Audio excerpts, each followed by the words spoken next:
maintenant, c'est venu le temps de parler des ancrages. Je pense que c'est une chose très importante pour que nos structures restent bien sur le pilier. Oui, tout à fait. Le support ou l'ancrage, comme tu dis, est vraiment déterminant dans le choix du pilier. Ah, je crois que vous avez plusieurs modèles. Peux-tu me dire, Robert, qu'est-ce qu'on doit retenir des supports?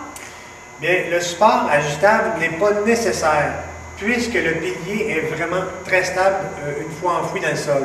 OK. Étant donné que la fondation ne bougera pas avec les mouvements du gel, puis que les charges applicables sont exceptionnelles, le pilier n'a pas besoin d'être ajusté dans l'avenir. Non, c'est ça. Par contre, si on a à niveler une poutre, et puis qu'on a plusieurs piliers en dessous, ça devient intéressant d'avoir un ajustement pour venir justement là, donner un niveau parfait à sa poutre.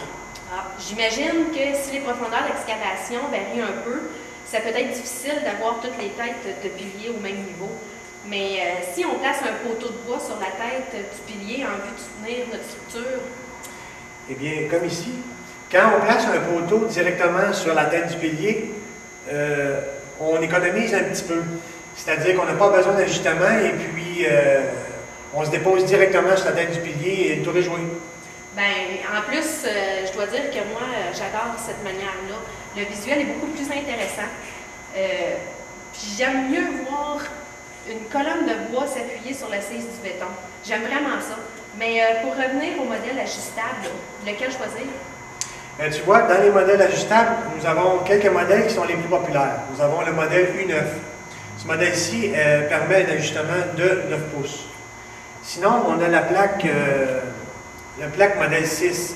C'est une plaque en acier de 5 pouces par 5 pouces qui est très utilisée aussi.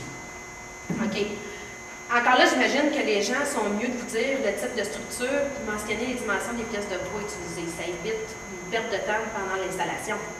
Oui, tout à fait. Ce que je vous suggère, c'est vraiment de venir à l'usine, de parler avec un représentant, de parler des structures que vous allez utiliser. Et nous, on est en mesure de bien vous conseiller en frais de support et de pilier pour vos applications. Parfait.